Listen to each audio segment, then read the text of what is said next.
Welcome to Telugu one news. నేను రూపానాదెళ్ళ. పశ్చిమ గోదావరిలో 2014 సీన్ రిపీట్. గోదావరి జిల్లాల్లో తెలుగుదేశం కూటమి హవా నడుస్తోందని పరిశీలకులు విశ్లేషిస్తున్నారు. గోదావరి జిల్లాల్లో గత ఎన్నికలలో దుమ్ము రేపిన వైసీపీకి ఈసారి అంత సీన్ కనిపించడం లేదని అంటున్నారు. ఇంకా స్పష్టంగా చెప్పాలంటే గోదావరి జిల్లాల్లో 2014 నాటి సీన్ రిపీట్ అయ్యే అవకాశాలే అధికంగా ఉన్నాయని చెప్తున్నారు. ముఖ్యంగా పశ్చిమ గోదావరి జిల్లాలో తెలుగుదేశం కూటమి క్లీన్ స్వీప్ చేసేందుకే అవకాశాలు అధికంగా ఉన్నాయంటున్నారు. 2014 ఎన్నికల్లో పశ్చిమ గోదావరి జిల్లాలో తెలుగుదేశం పార్టీ క్లీన్ స్వీప్ చేసింది. ఆ ఎన్నికలలో వైసీపీ జిల్లాలో బోణి కొట్టలేదు. ఆ ఎన్నికలలో జిల్లాలో మొత్తం 15 స్థానాలకు గాను తెలుగుదేశం 14, బీజేపీ ఒక స్థానంలో విజయం సాధించాయి. ఇప్పుడు తెలుగుదేశం, జనసేన, బీజేపీ పొత్తు కారణంగా పశ్చిమ గోదావరి జిల్లాల్లో 2014 సీన్ రిపీట్ అయ్యే అవకాశాలే మెండుగా ఉన్నాయని పరిశీలకులు విశ్లేషిస్తున్నారు.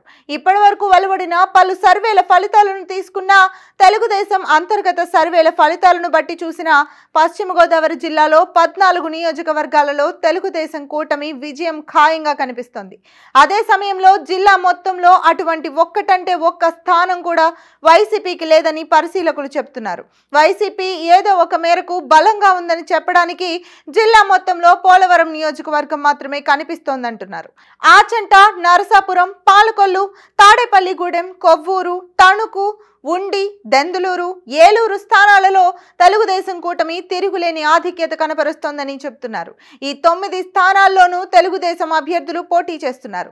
అలాగే పొత్తులో భాగంగా జనసేన పోటీ చేస్తున్న భీమవరం, నిడదవోలులో ఆ పార్టీ అభ్యర్థులకు విజయ అవకాశాలు మెండుగా ఉన్నాయి. ఇక గోపాలపురం, ఉంగుటూరు, చింతలపూడి నియోజకవర్గాల్లో పోటాపోటీ పరిస్థితి ఉన్నప్పటికీ ఎడ్జ్ మాత్రం తెలుగుదేశం కూటమి వైపే అని చెప్తున్నారు.